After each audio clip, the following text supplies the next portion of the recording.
Welcome to the Heal Your Hunger Show, where we get to the heart of why you overeat and how to stop. If you struggle with food and weight like I did, welcome home. Welcome everybody to the Heal Your Hunger Show. I'm so happy to have you here. It is a great day to be alive, and I have an awesome guest here today. I'm so excited. So first of all, I'll just say welcome, Kate. I'm just going to call you Kate. I'm not going to get into the details yet, but I'll be right back to you. Glad to have you here, by the way. I'm so happy to be here. Yeah, it's awesome. Thank you for inviting me. Totally rock. So everybody, I just want to invite you, of course, to the Heal Your Hunger Tribe. That's where we continue the conversation. In fact, Kate, we should have you on there as well. Oh my gosh, I would love that. Yeah. So people can ask questions and interact more. So be sure, if you're not on the part of the Heal Your Hunger Tribe, it's a Facebook group, private, especially for Heal Your Hunger enthusiasts, people who want to overcome their, slightly aberrant relationship with food. We do all kinds of cool things, not around weight loss, but around really learning what's driving our cravings and emotional eating and crazy behaviors with food. Because I tell you, I've had some crazy behaviors with food. So I'm very transparent. If you've been listening to the show for a while, you know about that. But really join us in the tribe so that you're not just a lone wolf out there listening. I know it feels safe and comfortable, but, step out of your comfort zone a little bit and join us in the Heal Your Hunger Tribe. If you want to bust out of your comfort zone, join us in my program, Freedom from Emotional Eating. That is some major transformation happening there. So, but whatever you do, stick with us here at the podcast and, dip your toe at least in the Heal Your Hunger Tribe. So just go to Facebook and type in Heal Your Hunger Tribe, and we would love to have you be a part of that. So also, if you're not sure if you're an emotional eater, I talk a lot about emotional eating. It's my favorite 2 words in the, it's probably not in the dictionary, but if you put the 2 words together, they're my favorite 2 words because it's, to me, the crux of why people don't follow through with their health plans. It's why people get sick. It's why, people die, is really this hidden thing called emotional eating. So it's so, so important. So, if you are not sure if that applies to you, you can take a quiz on my website, healyourhunger.com, and you can find out if you're an emotional eater or a food addict and what you can do about it. So definitely check out healyourhunger.com and take the free quiz and get your personalized score. So on to my amazing guest today, Miss Kate Geller. I love this woman. We only met just a couple of weeks ago by email, and then we got together last week at Erewhon, our favorite restaurant. It's for healthy eating. I don't know if it's your favorite restaurant. It's certainly no, it is, and we had so much in common. It was uncanny to me just how all of the overlaps that we've had from just our past journeys getting to where we are in the health space today, and it's so amazing to randomly meet someone and have all these things in common. Totally. And I love what you're up to with Kiss My Keto. You're one of the marketing heads at Kiss My Keto, and you're out there on the internet talking about your personal experience of weight loss and the way we totally jive with, jive, I guess is the word, with keto. I'm not a big keto person, partly just out of ignorance, which is why I'm happy you're here, but also partly because I don't really recommend fasting to people. But you found a hack for using keto, but not going crazy, because for emotional eaters, fasting can be a little dicey, getting too hungry and going overboard and binging. It's certainly been a problem for me. So that's why I love your approach, and I can't wait to hear about your amazing products and about your stories. So welcome again. So happy to have you here, Kate. So much. I want to talk about my approach to keto, which is very different than the approach that you'll probably see all over Instagram, which is someone weighs maybe 200 pounds one day, and then maybe 3 months later, they weigh 120 pounds. So dropping massive amounts of weight very quickly.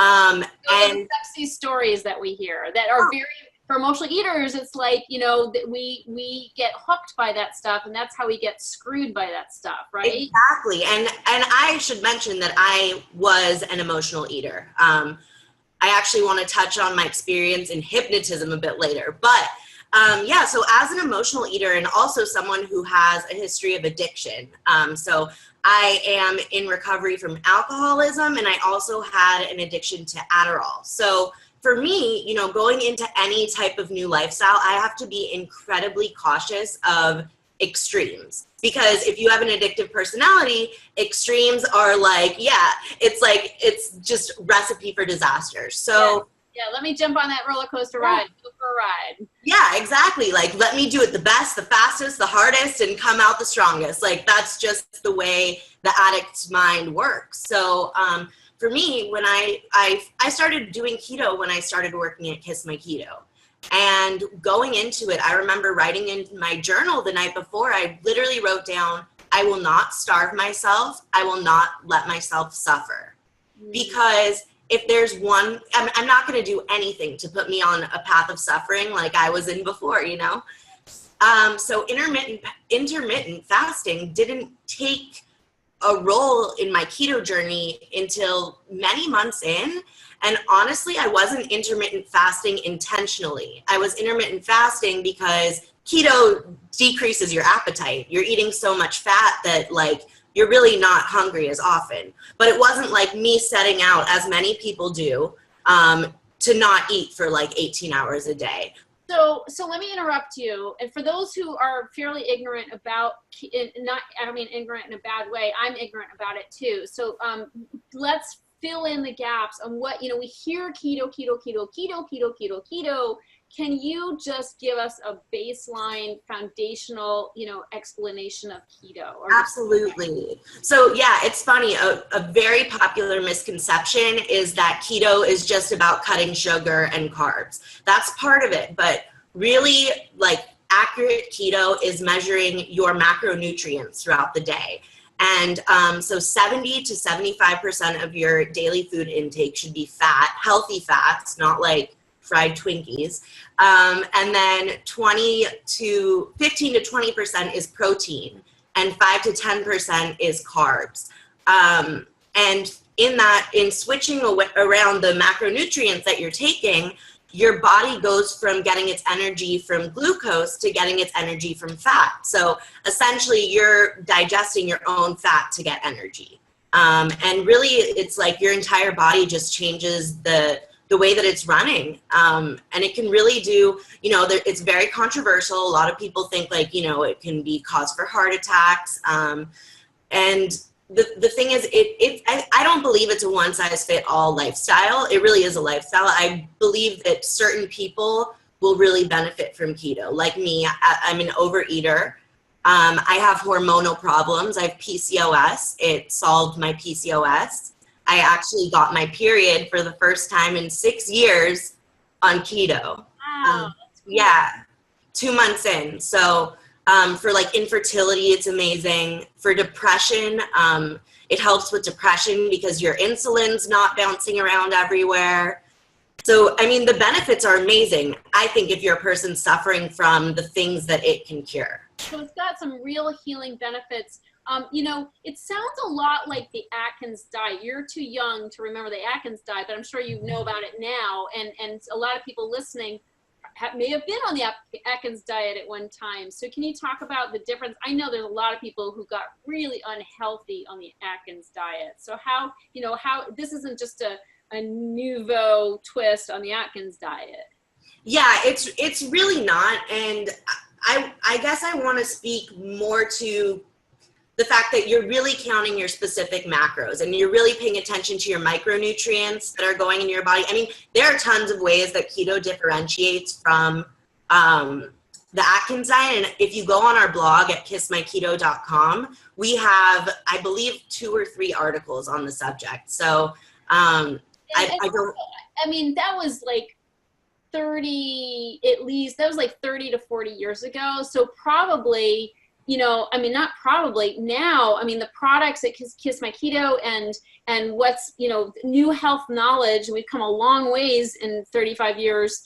You know, the fats that are recommended in keto are so much healthier. Like you said, we're not eating, you know, burgers and bacon, you know, right. It's like, this is some really high level, good quality fats that we're feeding our bodies that are going to make our bodies work so much better.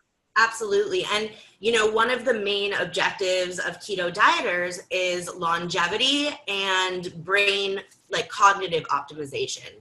So, I know Atkins was mostly weight loss based, but keto really, really just speaks to like overall well-being and overall longevity. Yeah. And so what are some of the fats you guys recommend? So we actually have, and I'm not here to promote Kiss My Keto. I'm here because we really connected. Yeah. But Kiss My Keto has an incredible MCT oil, the C8 MCT brain fuel. And if you're not familiar with MCT oil, it stands for medium chain triglycerides. And basically MCT is a type of healthy fat that comes from coconuts or palm oil, but you want to get the one from coconuts. And it goes directly to your liver and converts immediately into ketones.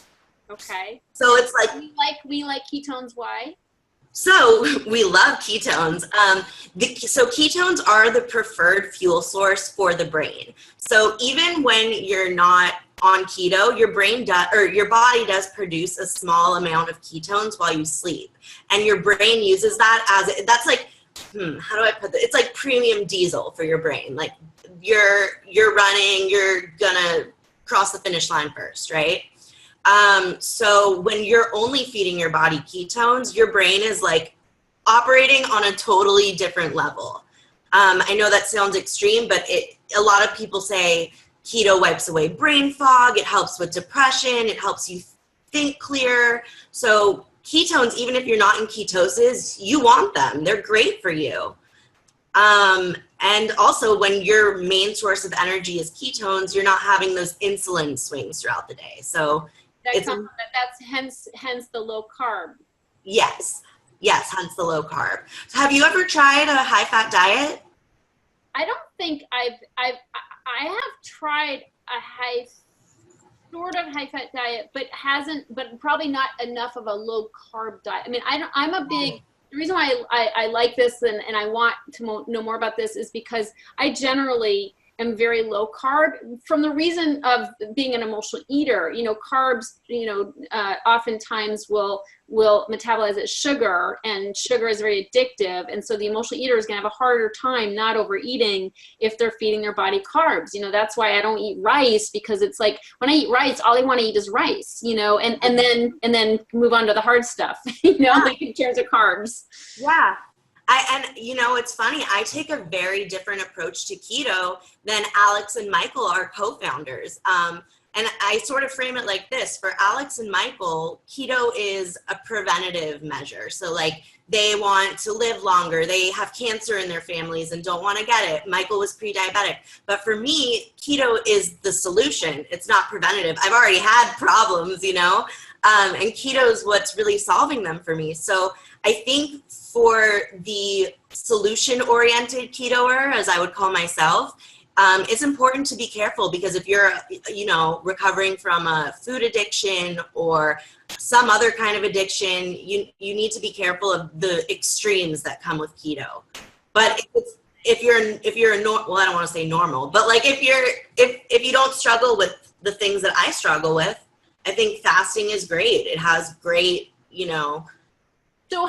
So because you and I are not big fans of fasting, and a lot of people think of keto as being as fasting being part of keto, how do you hack that? How do I hack it? I would say, so for me, it's innate. Like when you're living a keto lifestyle, you're very rarely hungry in the way that you were when you're eating sugar and carbs, because sugar and carbs are addictive. And once you have some of them, you want more of them and you can't stop.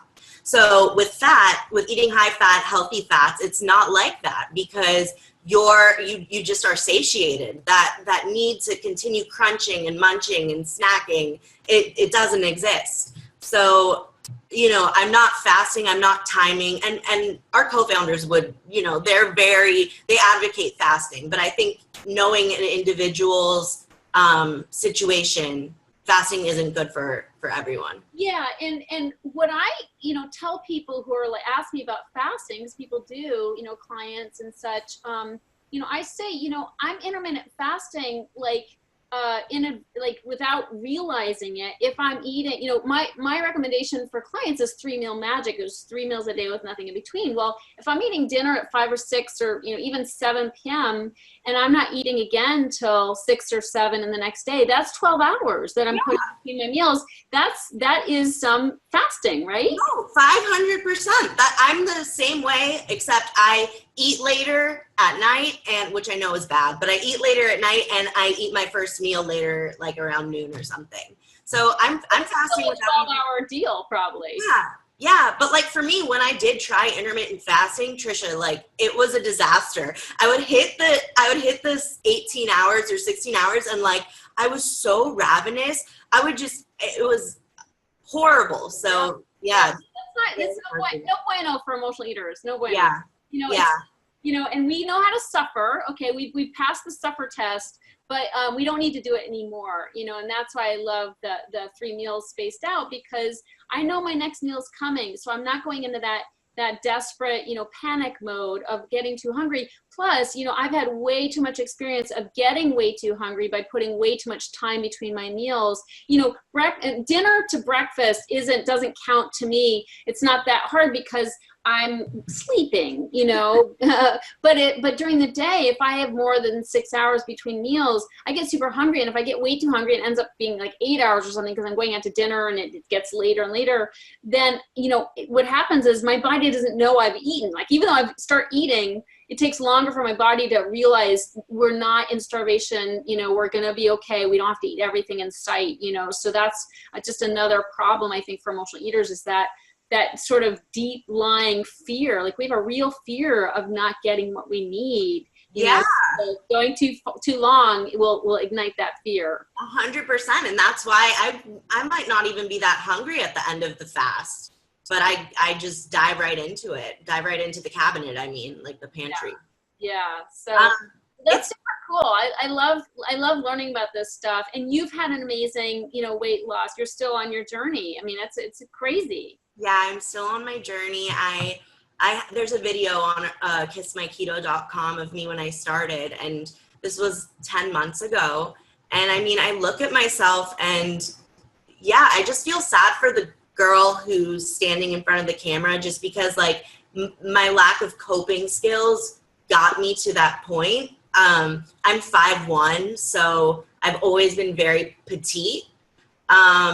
But I'm proud of her too when I look at her, because, sometimes it really just takes like facing your fear and showing up as who you are in order to tackle the issue, especially when it's weight related. It can be easy to hide, but I came out and showed up, and it helped. And that's so beautiful. I love that you started doing these videos for Kiss My Keto, because I know we've talked, and you were super afraid and felt totally exposed in that first video shoot that you did, right? Yeah.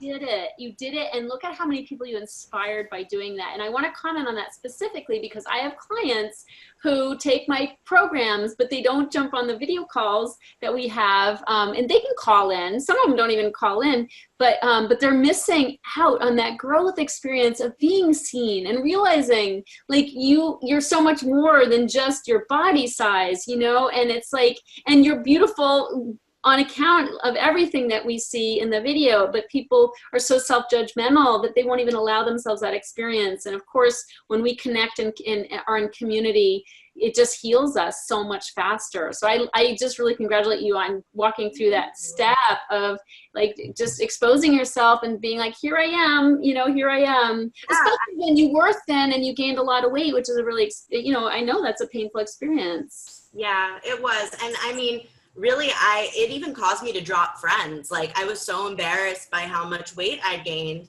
that I didn't want to be seen. But I mean, if I could give one piece of advice to anyone who's unhappy with their body, it would be to let go of your fear and face yourself exactly where you are, because, you can't ignore it. And that if you want to change, you have to face it. Yeah. And we're always like, that crazy mentality of, oh, when I lose weight, I'll go to my high school reunion. When I lose weight, I'll go for that new job. When I lose weight, I'll go to the beach. And it's like now, we're living now. We need to start living now. Nobody cares at Absolutely. all. Nobody cares. It's true. And you'll feel good. People will praise you. I couldn't believe like how many people saw my video and they were like, good for you. You're so brave. Like, and it feels awesome. You feel stronger. You get stronger. Yeah, no kidding. We don't want to just talk to we don't want to talk to somebody at all who's like in their little gym outfit, you know, bouncing around the gym, showing us how to do squats. Yeah, no. We want real people who have been there, who have been in the trenches. It's true. And obesity, which I know I have as well. So, well, gosh, I'm so inspired by you, and you're so young. Oh my God. I am really young. You know what? There's actually something that I didn't tell you when we met that I realized I should bring up to you. Let's hear it. So, and I'm wondering if you have clients who suffer from the same thing, because I'm still working through it myself. Okay, so I have diagnosed PTSD, right? And most of the symptoms of it are gone. But the one thing that still won't go away are my nightmares. So I have like debilitating nightmares every night. It's like my subconscious just doesn't want me to heal. And as a reaction to those nightmares, when I would wake up feeling afraid, in my sleep, I go to the kitchen and binge eat. Okay? Yeah. I'm not awake. I'm not aware of it. But my boyfriend, like we share a bed, you know, every night he says not every night, but if a nightmare is happening, I'll get up, run to the kitchen and just start shoving food in my face. Wow. Yeah. So I started seeing a hypnotist about this because keto has been amazing for helping me control my weight when I'm conscious. But I felt like my night eating and nightmares was a bottleneck in my progress. So really, I mean, I went and I saw him for maybe like, I don't know, like 6 weeks, and it wasn't doing anything because you have to solve the issue underneath, which is the nightmare. Like what's causing the nightmare? So yeah, I'm just curious if you've ever dealt with anyone who's gone through this. Absolutely. Is the nightmare recurring, like the same theme, or is it different, or what? Tricia, I've gone through so much. Like, it's like a revolving door of all of the horrible things that I've been through. But so they're topical based on experiences you've actually had. Yeah, I would say there's about a series of like 15 things that kind of like intertwine with each other, take different forms. There's one thing that's really interesting is that I'm always in a vehicle that I can't control. Like whether it be like a train or a plane or like even like holding onto a balloon flying in the sky. It's crazy. I've had those. I'd say if I have any nightmares, it's usually a boat or a car where I'm going way faster than I can handle, and I'm like about to careen out of control or something. Like, yeah, like it's terrible. Lack of control. Yeah, totally. Yeah, and which is a big thing for most leaders. Yeah. But I will say that, you know, emotional eating does go really deep, and we do have trauma, many layers of trauma, and it's just really important that we do that deep work, you know. And I don't think hypnosis is enough personally. You know, I think that you know, there's only so much a hypnotist can do. We really have to do the personal work of digging and, you know, feel, deal, and heal, you know, face, embrace, erase. Yeah. Name it, claim it, and tame it. So this is certainly what I'm about in Heal Your Hunger, is showing people how to do this and helping them. And then my husband, Roy, he goes really deep with people to heal this stuff. And it's a journey, you know, and you're on that journey, you know, and it's like, it's a journey of really digging into that stuff. And, you know, my favorite way of doing that, first of all, is being safe, feeling safe enough. Like, we can't look at this stuff unless we feel safe. Like, you know, it's just, we have to feel safe and supported. So I don't recommend anybody do this alone, anybody listening. But on top of that, you know, people who are in my programs hear me talk about writing about it, talking about it, and praying about it.